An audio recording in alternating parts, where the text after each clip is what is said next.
The last stand Kelari, a warrior of the proud alien race called the Virilans, stood alone in the red dust. Her armor was cracked. Her weapon was gone. Her body was covered in wounds.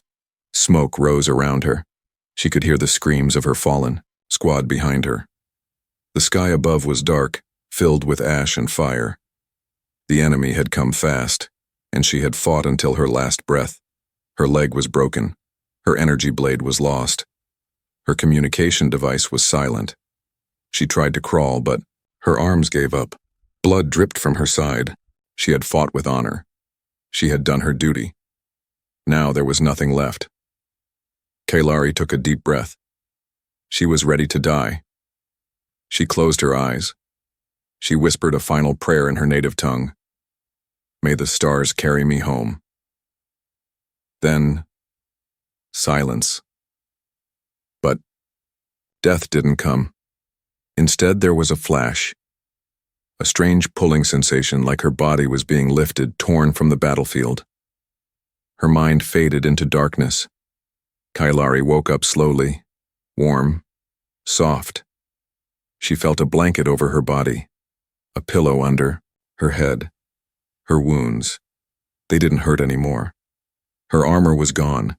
Her battle-scarred body was clean. She wore strange human clothing, loose and soft. She sat up quickly, panic in her eyes. Where was she? The room was small and wooden. A fire burned in a corner stove. Strange tools and metal parts lay on a workbench nearby. The walls were decorated, with pictures, images of a planet she did not know. And then, she saw him. A human male sat in a chair beside her bed, watching quietly. He looked surprised but calm. He had short brown hair, a rough beard, and warm eyes. His clothes were simple. He held a book in one hand, a steaming mug in the other. "You're awake," he said in calm English. Kelari's eyes narrowed. How did he know her language? "Who are you?" she asked, her voice sharp. "My name's Daniel," he said. "You crashed near my cabin 4 days ago. I pulled you from the wreck." Kelari's hand reached under the blanket, searching for a weapon. Nothing. "Where is my armor? My gear?" she asked. "I took it off to treat your wounds. Your armor was broken. You had metal stuck in your side. You were bleeding badly." She stared at him. A human, an enemy, had saved her. "Why?" she asked coldly. Daniel looked confused. "Why what? Why did you help me?" He shrugged. "You were dying. I couldn't just let you bleed to death, doesn't matter what planet you're from." Kelari didn't speak. Her mind was racing. This wasn't a trap. There were no guards. No weapons pointed at her. Just a quiet cabin deep in a snowy forest. She looked outside the window. White snow covered everything. No ships, no enemies. Just peace. She didn't trust it. Daniel stood up. "There's food on the table if you're hungry. I'll give you some space." He walked out and gently closed the door. Kelari sat still for a long time. Her heart was beating fast. She was alive. But not because of her people. Not because of her training. She was alive because a human saved her. She didn't understand it. Her people taught her that humans were violent, selfish, and weak. But this one, he had done something no Virilan ever would. He saved an enemy with no reward. Slowly, Kelari swung her legs off the bed. Her muscles ached, but she could move. She stood up and walked to the mirror across the room. She stared at herself. Half of her face was still bruised. A long scar crossed her cheek. Her eyes, purple and sharp, still had the fire of a fighter. But inside, something had changed. She wasn't just a warrior now. She was something more. She turned to the door, her hand resting on the wooden frame. Outside, the snow was falling gently. She didn't know what would happen next. But one thing was clear. She had woken up in the home of a human, and nothing would ever be the same again. The human stranger Kelari woke up to a strange sound. Click, clack, hiss. Not the sound of battle. Not machines. It was cooking. She sat up, her alien senses alert. Her body still hurt, but her mind was sharp now. She wasn't dead. She wasn't in a prison cell. She was in a wooden room under thick blankets on a soft bed. Not even her military training had prepared her for this. Her hand slid under the pillow again. Still no weapon. Still soft cotton. Frustrating. She stood slowly, her muscles stiff. She moved quietly to the door and pushed it open just a crack. What? She saw confused her. The human, Daniel, was humming to himself in a small kitchen. He wore a plain sweater, loose pants, and fuzzy slippers. Slippers. He flipped something on a hot metal pan, eggs, she guessed, and poured something dark into a mug. Coffee. A war-hardened alien warrior watched from behind the door as her enemy made breakfast. He wasn't guarding her, he wasn't calling soldiers, he wasn't afraid, he acted like she was welcome here. Kaylari's eyes narrowed. No one helped an enemy for nothing. There was always a price. Later that morning, she walked into the main room. Her posture was tall, her arms crossed tightly. She wore the loose clothes Daniel had left for her, soft, brown, and clearly not armor. Her long violet hair was tied, behind her head now. Her bruises had faded slightly, but her sharp purple eyes still looked dangerous. Daniel looked up from his chair. "Hey, you're walking. That's good. I need answers," she said flatly. Daniel nodded, putting his mug down. "Ask away. How long was I unconscious?" "About 4 days. You removed my armor?" "Yeah. It was covered in blood and cracked. Looked like it saved your life, barely." "Where is it now?" "In my garage. It's safe." Kaylari's fists clenched. "And my weapons?" Daniel shrugged. "Didn't find any that still worked. Just burnt metal pieces and some weird glowing knife thing. It's all in there." She stared at him. "Why haven't you turned me in? Called your people?" Daniel sipped his coffee, then gave her a calm look. "Because I don't work for anyone. I live out here alone. Nearest town's 200 miles away. No one even knows you're here." She blinked. Then, "Why did you save me?" Daniel tilted his head. "Because you were dying. Isn't that enough?" "No," she snapped. "I'm Virilan. My kind and yours are enemies. You should have left me to die." He stood now, calm but firm. "I'm not a soldier," he said. "I don't care about your wars. I saw a person bleeding to death, so I did what I thought was right." Kaylari didn't answer. Her thoughts were a storm. Everything she knew about humans, everything her people told her, clashed with the man in front of her. Daniel walked to a small shelf and pulled something down. It was a black box. A scanner. Her scanner. "I think this belongs to you," he said, handing it to her. She grabbed it quickly and examined it. "Damaged, but repairable." "Why give this back?" she asked. "It could be dangerous." "I'm sure it is," he replied. "But it's yours." Kaylari looked up at him slowly.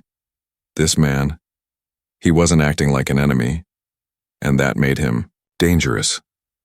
That night she couldn't sleep. She had moved into the corner of the room, her back to the wall, eyes scanning the shadows. She didn't trust the bed. It was too soft, too warm, too safe. She watched the door. She waited for a trap, but none came. Only silence.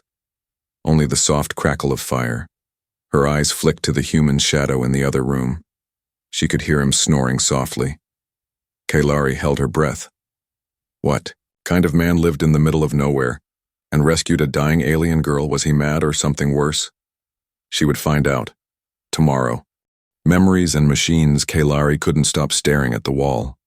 It was early morning. The snow outside was thick and silent. But inside the cabin, her alien eyes were fixed on something that made her heart freeze. Mounted on the wooden wall, behind a few dusty tools, was a piece of Virellan tech, a shard from a military-grade plasma core. Old. Scorched. But real. Impossible. That type of technology existed only on Virellan warships. It was never supposed to be on Earth. Never. She stood slowly, walked over and touched it. Her fingertips tingled with energy. faint but familiar. Her memories came rushing back. Her training, the ship's systems, the destruction. Then she turned and stared at the human. Daniel stood behind her holding a bowl of food. "You've seen this before, haven't you?" she said coldly. He looked at the shard, then at her. "Yes. I found it years ago," he admitted, along with a few other things. Kailari's voice grew sharp. "Where did you get this? Why is Virilan tech in a human cabin?" Daniel placed the bowl down calmly. "You're not the first visitor from the stars." He took her down to his basement. Kailari followed him slowly, her instincts alert. Every step made her more cautious. When they reached the bottom, her breath caught in her throat. Shelves lined the walls, Virelin tools, wires, chips, small energy, cells. Some pieces were ancient, other newer. It was like a graveyard of alien tech. "You've been collecting these?" she asked, eyes wide. "Not collecting," Daniel said. "Saving, studying, trying to understand." "Why?" Daniel sighed. "A long time ago, a small alien ship crashed near this forest. I found it before anyone else did. The pilot was dead. Government never found it. I buried the body and kept what I could." Kailari was silent. Her fingers brushed against an old Virelin communicator. "You know what this is," she said. Daniel nodded. "I've learned a lot. Fixed some of it. Taught myself how your systems work.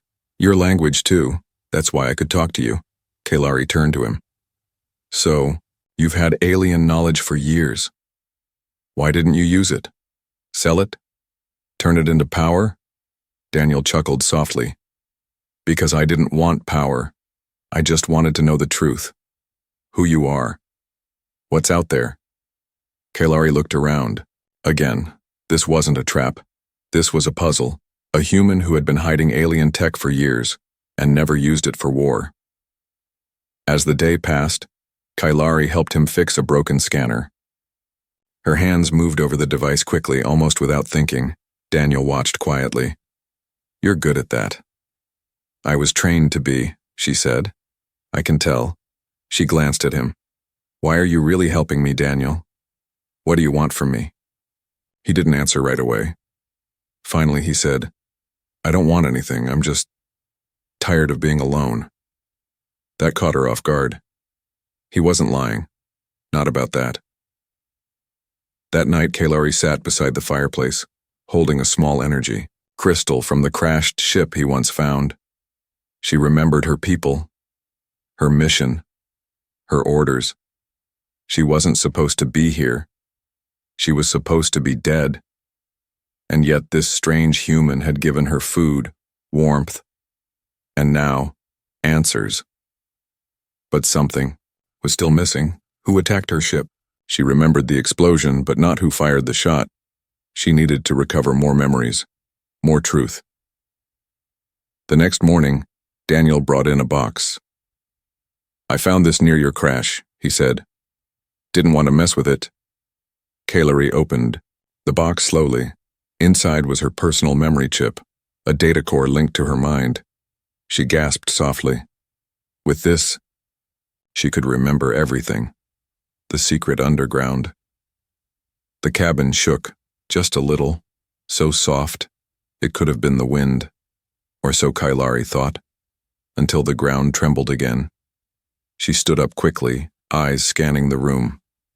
"Did you feel that?" Daniel was near the window staring out. His jaw was tight. "They're here," he said quietly. Kailari stepped beside him, a black dot in the sky, then another. Ships. Not human ships, not hers, but something else. Her heart sank. "I didn't call anyone," she whispered. Daniel nodded. "I know, but someone found you anyway." 3 hours earlier, Kailari had connected her personal memory chip to the modified scanner Daniel repaired. The data surged like fire through her thoughts. Bits and pieces returned. The mission, the ambush, the attacker, not human, not Virelin. Third party, unknown energy weapons, ships she had never seen before. Black symbols, silent wings. No communication, just destruction. Kalari pulled the chip out and stood up slowly. Daniel, I think someone wants both of us dead. He looked at her, confused. What do you mean? There was a third force. Not my kind. Not yours, something else. They destroyed my ship and now I think they're tracking me, or my gear. And maybe you too. Daniel's face darkened. Then we need to go underground. Kalari raised an eyebrow. Underground? He gave a small smile. You're not the only one who hides things. Behind the cabin, hidden beneath a pile of logs, Daniel pulled back a hatch and revealed a steel tunnel. Cold air rose from below. Stairs led down into the darkness. Kalari followed, unsure what to expect. What she found stunned her. A hidden bunker. Not just a shelter, but a workshop, a vault, a command center. Screens lined the walls showing static and some flickering data. Alien energy cells glowed in the corners. A half-built drone hovered silently. This is where I studied your tech, Daniel said. It's been here for 10 years. Kalari walked through the room, touching one thing after another. You've done all this alone? He nodded. The pilot who crashed all those years ago, she looked like you. She died before I could save her. I promised myself I'd be ready if another ever came. Kalari stopped in her tracks. He wasn't just helping her out of kindness, he had been waiting, preparing. But for what? Back in the present, the cabin above shook again. Kalari and Daniel watched the scanner light up. One ship had landed nearby. Another hovered. No signals, Daniel said. No language codes, just silence. Kalari stared at the screen. That's them. The ones who attacked me. Who are they? Daniel asked. I don't know, but they kill without warning. They erase evidence. If they find you helped me, they'll destroy you too. Daniel smirked. Then let's not let them find us. Kalari looked at him, surprised. You still want to help? He walked to a panel and activated a hidden door deeper underground. I didn't save you to give up now. As the enemy scanned the cabin above, Kalari and Daniel went deeper into the earth, through metal doors, past glowing Virelin systems that Daniel had repaired, down into the shadows. Kalari stopped walking. She turned to him. Daniel. I trust you. He gave her a small smile. You're the first person who's ever said that to me. The hunters arrived. The first bullet didn't make a sound. It just cracked the wooden cabin roof. Then the fire alarm screamed. Kalari's head snapped up. Daniel dove beside her. A second shot tore through the couch. Then came the silence. Not peace. Predator silence. Kalari grabbed Daniel and pulled him toward the trapdoor. Go, now. Above them, silent shadows moved across the snow. No footprints, no engines. Just flickers of motion, invisible to the naked eye, but not to her warrior instincts. She'd seen these tactics before. Elite ghost operatives. Not Virelin, not human, hunters. Minutes earlier, Kalari had sensed it, a shift in the air, a wrong vibration, the scent of something not natural. She had spent her life on battlefields, but this felt worse. She ran her fingers across the walls of the underground bunker, checking for weakness. We have to leave, she said. They're not just watching anymore. Daniel pulled a metal box from under the floor and opened it. Inside was a weapon Kalari hadn't expected to see.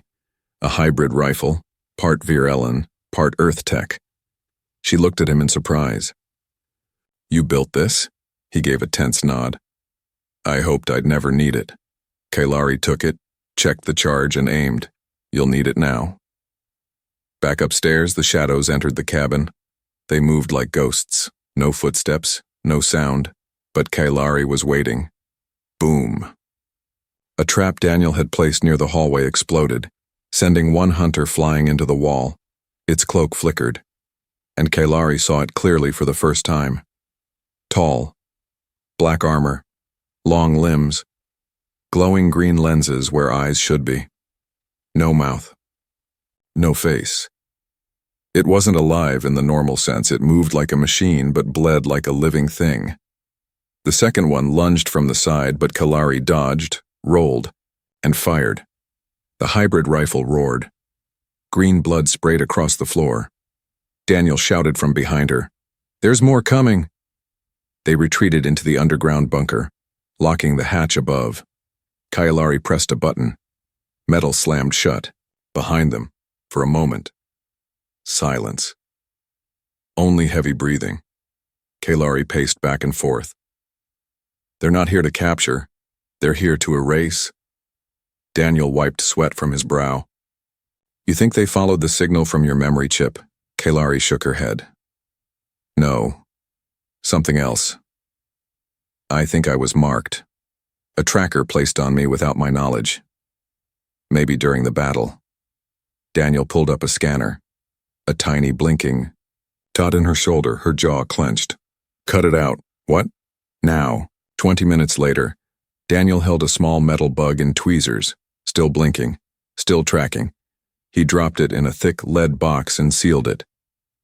We've got maybe 10 minutes before they lose the signal, he said. Kalari tightened the straps on her old armor, mostly repaired now thanks to Daniel's work. I'll buy us more time, she said. He looked at her. You're not going alone. Kalari raised a brow. You wouldn't survive 5 minutes. Daniel smiled. Maybe not. But I'm not letting you die alone either. She looked at him for a long moment, then handed him the rifle. Then let's give them hell. As the hunters closed in, Kalari and Daniel stood in the snow, side by side. One alien warrior with a blood-stained past. One human mechanic who shouldn't be alive. The odds meant nothing. The moment had come. To fight. Warrior's choice.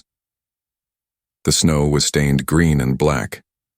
Kalari stood over the last hunter's broken body, her chest heaving, blood on her armor, not just theirs but her own. Her blade, cracked and humming, dripped faint energy. The wind howled around her like the scream of dying ghosts.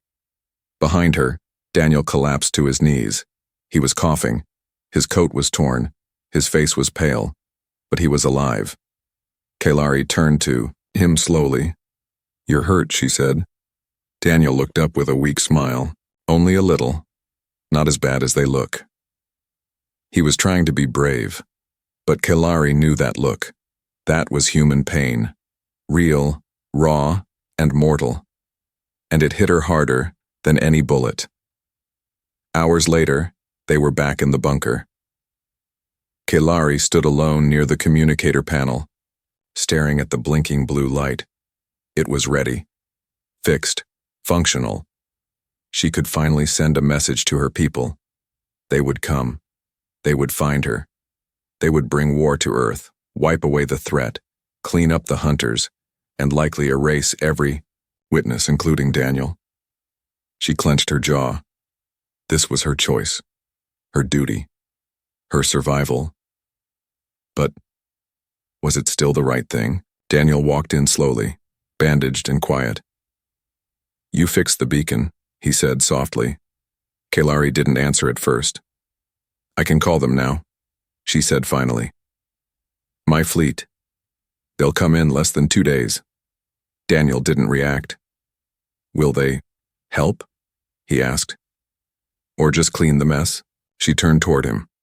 They will consider you a breach of protocol. You've touched Virellan tech, you've seen our weapons. That alone is enough to mark you for deletion. So I helped an alien girl. And now I'm a target? Kalari stepped closer. You didn't just help, she whispered. You saved me. You gave me shelter. You fixed my wounds. You shared your home. And you saved me right back, Daniel said, trying to smile again. But my people won't care. Kalari sat down across from him, looking at the communicator again. Back on the battlefield, she said, I was ready to die. I had no hope left, no reason to fight. But then, I woke up here. And for the first time, I didn't feel like a soldier. I felt like a person. Daniel's voice dropped. So what now? Kalari stood up. She walked to the communicator. paused. Then slowly she turned it off. Daniel stared. "You're not calling them?" Kalari looked back at him with steady eyes. "No," she said. "Because if I do, they'll destroy this place, this planet, you." She stepped forward. "And I don't want to lose the one thing in this galaxy that ever showed me kindness without a reason." Daniel's eyes softened. "So, you're staying?" Kalari nodded. "Yes, as long as I can. As long as they don't find me," he chuckled. "I guess that makes us fugitives now." She smiled faintly. "Then we better start acting like it." Outside, snow continued to fall. The sky was clear again. But Kalari knew this peace was temporary. Others would come, her people, or worse. But for now, she had made her choice. She was no longer just a warrior. She was something else. A protector. Of a strange world, of a stubborn human, and maybe of a future that didn't need war. She chose him. Kalari stood in the forest, barefoot in the snow. No armor, no weapons, just silence.